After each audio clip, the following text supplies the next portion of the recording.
Well, the African Union has condemned the ill treatment of Africans who were trying to leave war-torn Ukraine. 2 years ago, Africans living in China used social media when they were left stranded during the early days of COVID-19. It does raise questions of how should diplomatic missions be acting and responding in times of emergency. It's such a pleasure to welcome back to discuss this even further, head of the African Governance and Diplomacy Program at the SA Institute of International Affairs, Stephen Gruzd, who's joining us this morning.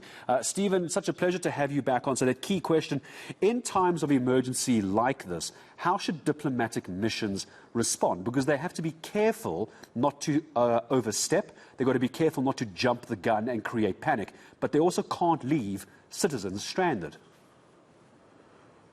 Absolutely, and I think the preparation for this was probably not as good as it could have been by various African missions stated that are situated in Europe, particularly in Eastern Europe. I think what we have seen and has been very good is that some ambassadors have got in their car and driven from the capital to the border of various countries, including Poland and Hungary, to talk to the people leaving, to help alleviate congestion and to give them a sense that the country does care. But, 600,000 plus people have had to leave Ukraine, and there have been a lot of African immigrants among them.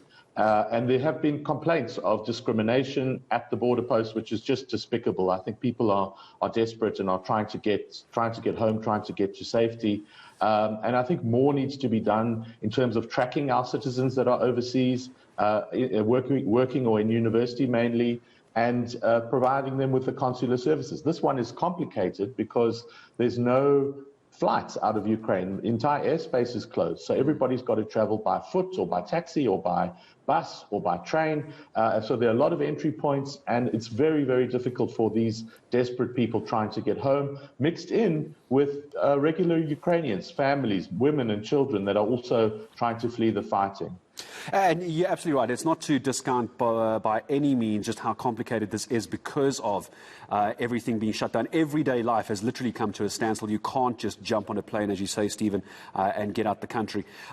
Some even calling it disaster discrimination. And that's where I want to go to next, if you don't mind, Stephen. One of the many criticisms levelled against our government from students that we spoke to on ENCA from within Ukraine, saying that even while at the moment the ambassador, who's doing a very good job now, there's criticism they should have known about this weeks before. This invasion didn't come out of nowhere, yet we had Morocco, Algeria, and a number of other African countries getting their citizens out. Do you think perhaps we were just too late in the game? This could have been different.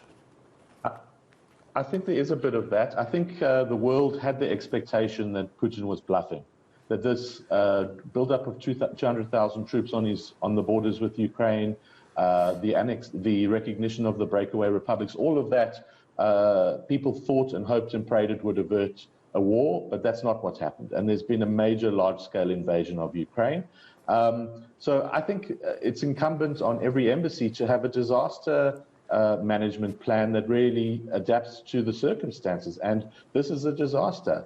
So it might be, I think it is too little too late from our embassies. I mean, we're also hearing about Ghanaian students, Nigerian students. What's been interesting is when governments have commented at all about the Ukrainian situation, most of them have talked about getting their nationals out. Not too many have wanted to assign blame or say to Russia, leave. They focused more on the very real humanitarian issue of getting their nationals and their citizens out of Ukraine and back to safety.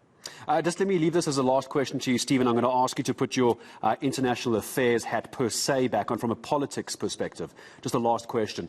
The relationship between Russia and South Africa and us being in BRICS, how tricky is this going to get for Cyril Ramaphosa and South Africa, do you think?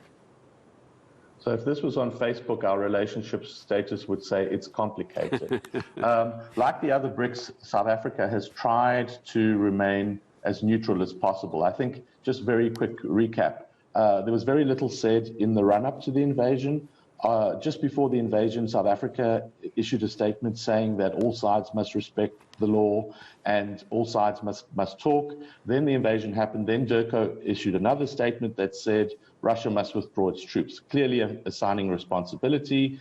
Then the next day, the president said, well, this is really the UN's problem, and South Africa wishes to remain neutral. And that seems to be the line that has then been covered by the foreign minister, by the Minister of Durko in her speech at the UN Human Rights Council, and subsequently that South Africa wants all sides to come to the negotiating table, that there's no room for violence, and that it's a both sides thing. If you ask me, it's equivocation because there's a clear aggressor and a clear defender in this particular conflict.